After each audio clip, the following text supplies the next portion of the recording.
If you are looking to start your Airbnb business, watch this video until the end. This video is for you. How much money do you need to start an Airbnb business? We use a strategy called rent to rent, and these are all the costs involved to get your first property. First, you're going to have your deposit. Not all properties require this, but the majority do, and typically this is going to be between 1 month's rent or 5 weeks rent. And we usually advise our students to go for properties between £800 and £1,300 per calendar month for the first one. Then you're going to have the first month's rent, which you pay at the same time as the deposit up front. So you're going to need another £800 to £1,300 depending on what your rent is.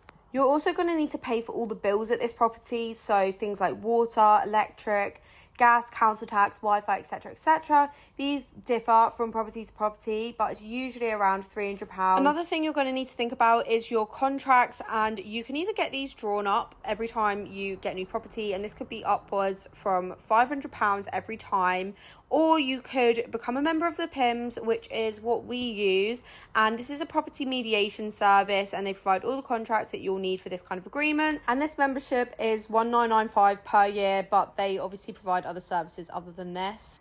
Next is the staging and furnishing, and this is probably one of the biggest expenses, and this could probably start around £2,000, but that would be pretty basic. Usually I would say a minimum of £3,000 you need to be spending on the property.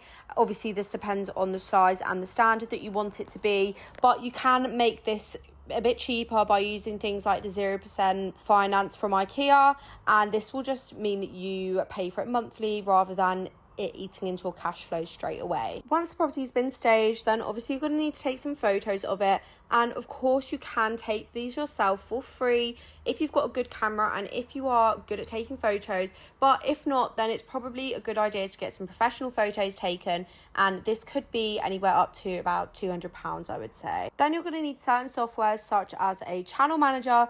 This will put your listings across multiple platforms, and it will ensure you don't get double bookings and things like that, manage your calendar. So I think this is really essential, and it's really cheap. It's only about £30 per month. So in total, we recommend having between £4,000 and £7,000 to get your first property. That's a great video, by the way. The lady recommended £4,000 to £7,000 for you to start your Airbnb business.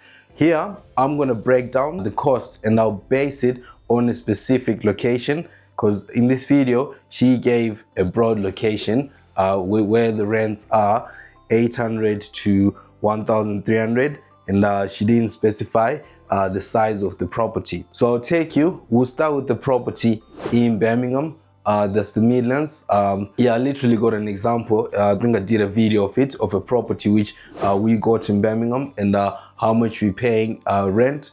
So that property, the rent here, she said £800 to £1,300. But for this property in Birmingham, it's a 2-bed property, which we converted it into a 3-bed by adding a divider. So we killed the dining room and made that into a bedroom. So the rent we paying to the property is 1.1. So that's our first month's rent, 1,100. Then obviously the deposit, as she mentioned there, the deposit is usually first month's rent, or other landlords ask for 5 to 6 weeks of rent. You can negotiate with the landlord to pay zero when it comes to deposit, but for this property we paid 1,100 when it comes to deposit. She also mentioned the furniture, the staging, which she said it's about £2,000 to £3,000. So £2,000 to £3,000 depends on the size of the property. So as I mentioned to you, this property which we took on was a 2-bed, but we made it a 3-bed. So that means we put 2 double beds in the property and 2 single beds. The whole furniture, renovating the property. When I say renovating, I mean the cosmetic touch, because like you need to paint, you need to add value in somehow, like remove other things. So we ended up spending £4,000. So we've got the deposits, which is 1.1. We've got the furniture. So this is based on the property which I've got in Birmingham. So the furniture which I had to stage the property was 4,000. In terms of the first month's rent, it's 1,100. She did mention in the video about the bills. So the bills were around £300, which covers water, gas, electric, council tax, and Wi-Fi, so internet. So it was around £300, which I say that's more or less correct. So bills are usually that much for a 2 to 3 bed property in Birmingham. The last point here, which I've got, is education. So what do I mean by education? I mean, this business, a lot of people think they can actually start this business without being properly educated by someone who's walked the path, someone who's done this business before, and 9 times out of 10, most of those people who actually go down that route usually make costly mistakes and fail in the business. They fail miserable. I wouldn't advise anyone to go down that route. So when it comes to getting a mentor, so there are a lot of mentors out there. I'm a mentor myself. I'm an Airbnb coach. I've helped a lot of people get started in this business, and by doing it the right way.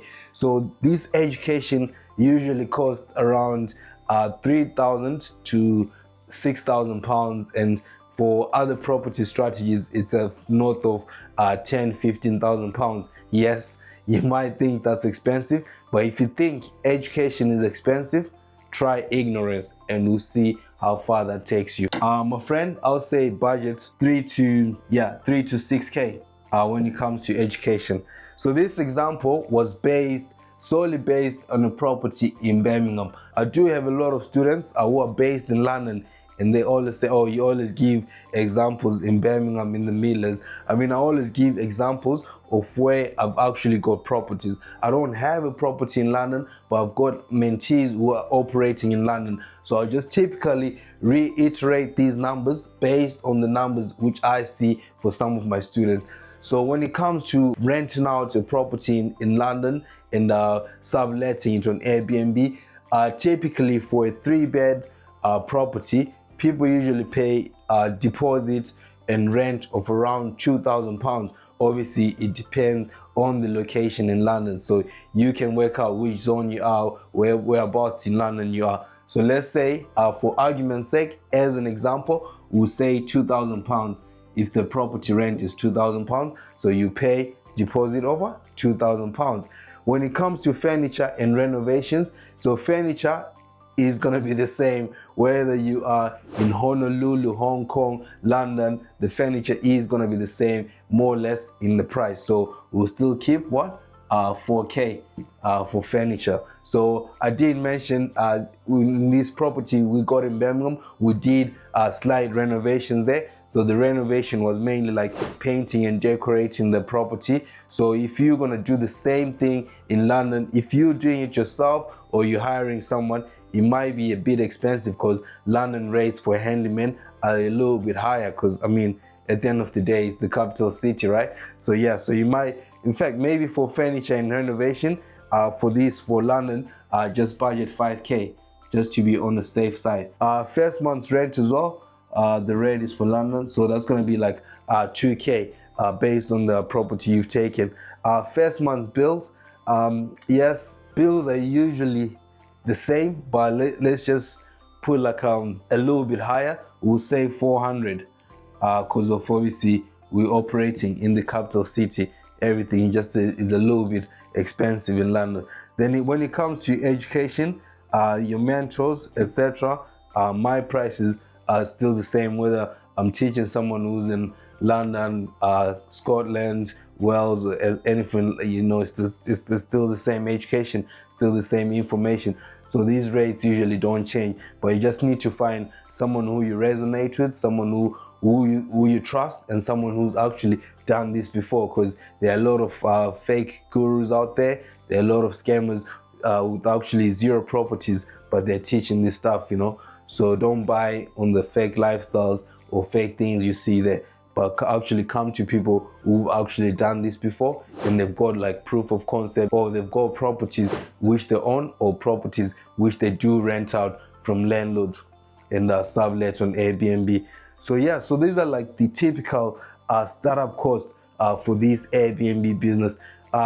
You might be thinking, oh, how come this guy didn't mention about registering a company? I mean, that's registering a company is £50, getting a bank account that's free. So it's like most of these costs I usually build them up or wrap them up in the furniture or renovation cost. Then you've got, like, after you pay this, you now got monthly operating expenses, because no matter what, if the property is booked or not booked, you will be paying the landlord's rent, you will be paying the bills. So that comes on your monthly operating expenses. But if you've actually done this correct and done this as a business from the onset, the minute you start getting the bookings in that first month, those will be now covering your second month bills, your second month's rent. So after that, like, if you now doing the same thing over and over again, that's now profit coming to you. And also, if you operate in this the correct way, you should have like a contingency plan,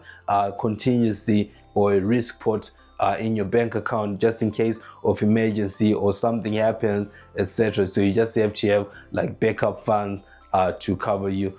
So yes, my friends, if you are interested in learning this the correct way and starting this business the right way, click on the link in the description and book a call with me. I will be able to help you get started this Airbnb business the correct way. See you on the next video. Thanks for watching.